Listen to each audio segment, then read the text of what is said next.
So the way I look at it is the following.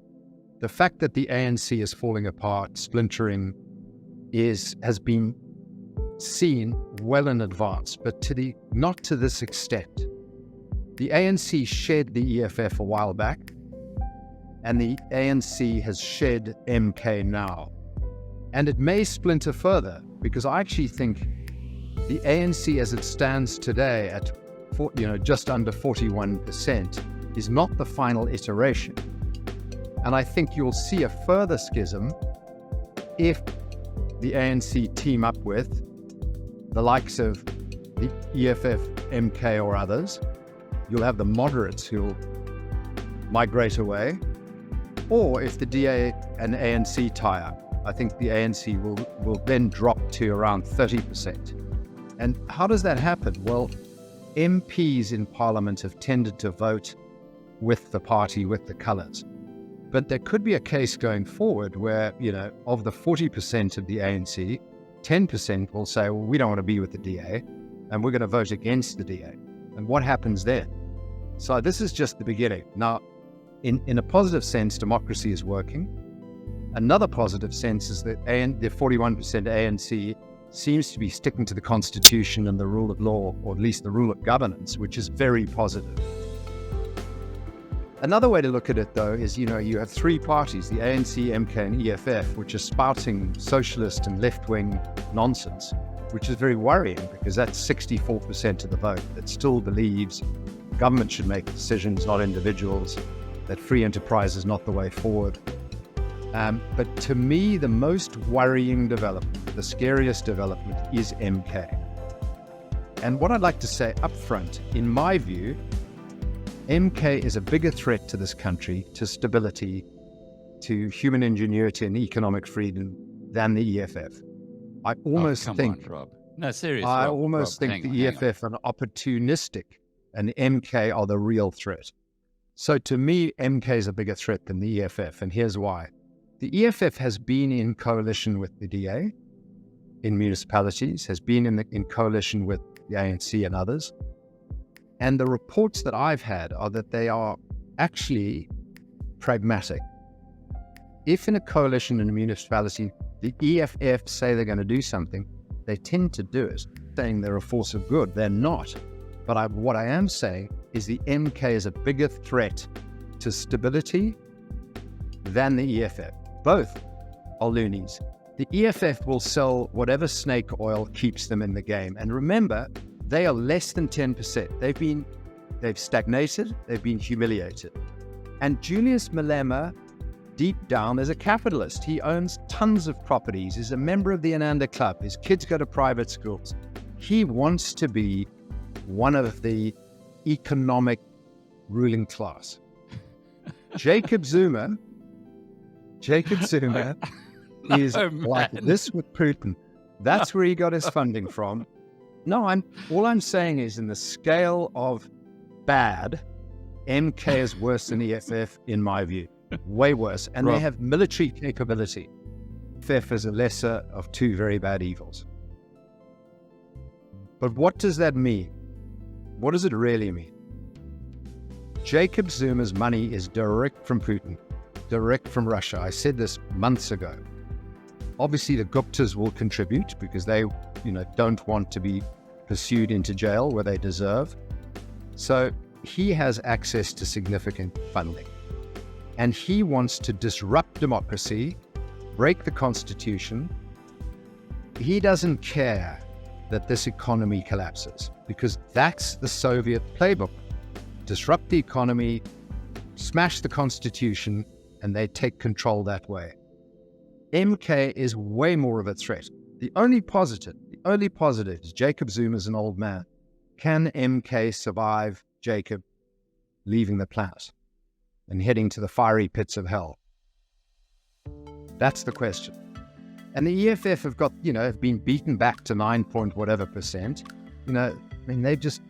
They will be more pragmatic, more opportunistic, and their talk is snake oil. Whereas Jacob truly believes, with his Soviet Russian backing, in destroying the Constitution and the economy and taking control. The country will be better served but the ANC doing a deal with the DA and IFP. That's the combination we hope and pray for. Now, there are many people that are saying that the ANC and DA won't survive in 2029, that combination. But frankly, if we can survive another 5 years, get economic growth going, deliver some results, give a bit of stability, bring in some FDI, the results may serve us so well that, these also rans like Bosa and Rise Mzansi and Action SA might come to the fore and be the next phase of government from 2029. But we've got to survive the next 5 years, and MK is a serious threat. Well, I'm telling them if MK and EFF are part of government, head for the hills. They'd be crazy to invest. And I believe that is the case. We do need some combination of the ANC, DA, and IFP, whether it's a formal coalition, which I think Jacob Zuma would welcome, because if the DA is in a formal coalition, they're not in opposition. Who becomes opposition? MK. And they're going to be super disrupted. So that's one option, is a formal coalition. Someone gets president, someone gets vice president, maybe there's an independent president, cabinet ministries get shared up. That's commitment, and go for it. The second option, which Frans Cronje and others have been touting, is the separation of executive and legislative through a confidence and supply arrangement. That too is the best solution we can look at. Formal coalition, all that. To me, it's much of a muchness, either or. But that's where we have to be going. That's where I pray we can go. My only worry is that ANC-DA tie-up means the ANC will lose further support. And I know it won't happen because the election's over. But I think you'll have a number of ANC MPs who won't go with that, who won't want to vote with those matters. But as long as they can get the 51 to defend against a no confidence vote, and to ensure that the DA and the multi-party coalition participants, IFP would be definitely one of them, get the positions they require to have the oversight necessary. Those are the only two solutions where we can survive the next 5 years. So there's an interim step. I don't think I'll ever leave. Carry me out in the box, frankly. I'm staying. I love it here. I'll stay and fight and do my best. But investing is a different issue. I am not investing anymore in pure South African businesses. I'm looking for businesses that have international potential, or at least the option of having, 80% plus hard currency revenues. I'm not risking any, and I'm not investing outside of the Western Cape. Forget it. I'm not going near KZN Natal. Sorry about that. They've had it with South Africa. It's just like Looney Tunes down here. The fact that 64% of our, voting population support socialist political parties, 64%. That the sort of hopefuls of Action SA and Bosa didn't really fire, and that the DA did a very good job, a very good showing of staying around 22%. But that's it. It's Looney Tunes down here. Most of my international friends and investors really just are not interested in investing in South Africa. There are too many other good options elsewhere. And why blame them? We have to survive the next 5 years. We've got to muddle through, and the Phoenix has got to, come out in 2029 and save us. But the next 5 years are crucial. Expropriation without compensation kicking in. Taking away our firearms, disarming the population is a no-go. Okay? Once they disarm us, you know what comes next. And my wife loves it in South Africa, doesn't want to leave. I love it here, I don't want to leave. So I think one solution is to somewhat disarm MK by hiving off KZN to MK and IFP. There's talk of secession. There's always been this Cape exit. But on the day that I was born, 9th of October 1960, Warren Wheatley gave me the cover of the Natal Herald, I think it was called. And it was Natal pushes to secede from South Africa. So I was born a secessionist.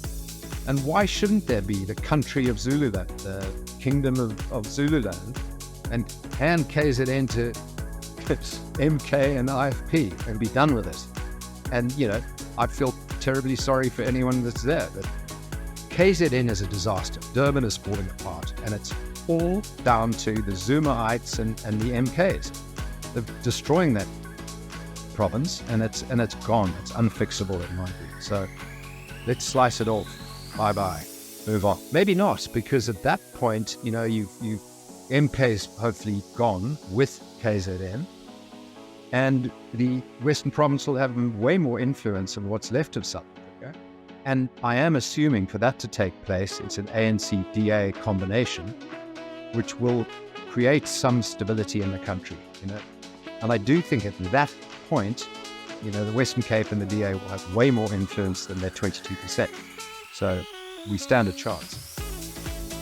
When there's a turnaround situation in a business, as quickly as possible, you get rid of the management, you slice off the pieces that aren't working, and you have an urgent meeting with the creditors to say, we ain't going to pay you back at all unless you accept on new terms.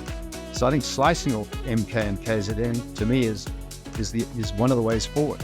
So AfriForum, Sakaliga's Free Market Foundation have been saying, state-proof yourself, your street, your town, your municipality, and that is absolutely crucial.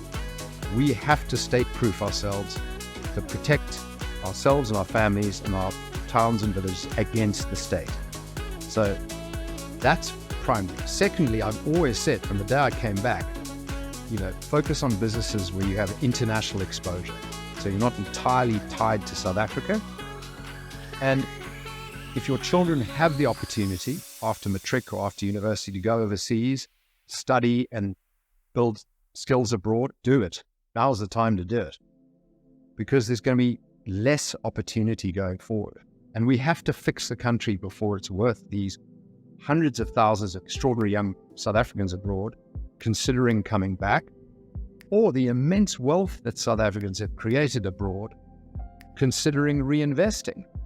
The main South African families, the main 10 billionaire families or 20 billionaire families overseas are not investing back in South Africa. None of them.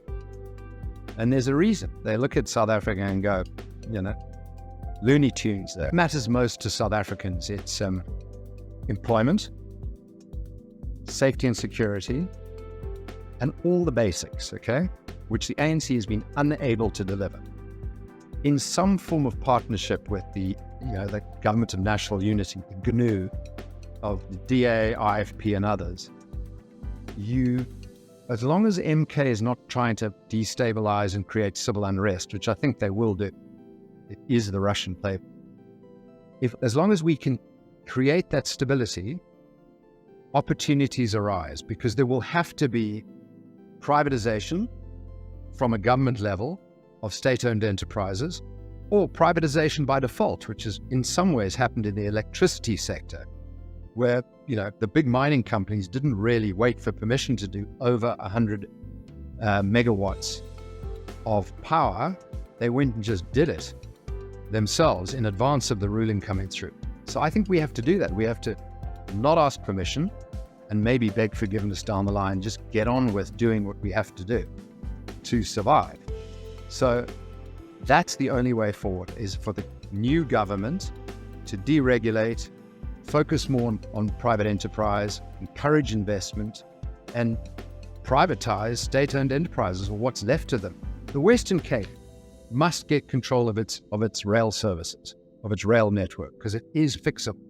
Alan Winde and Jordan Hill-Lewis, two fantastic people, fantastic politicians, have a plan in place to revitalize the rail systems in the Western Cape. And if we can do it in the Western Cape, it can be done in other parts of South Africa, but only by private enterprise and forward-thinking governance. So I've always slammed Cyril Ramaphosa, but now we need him. We need him and his allies to stay firm and focus what is right for the country and not, which they've always done, what is right for the ANC.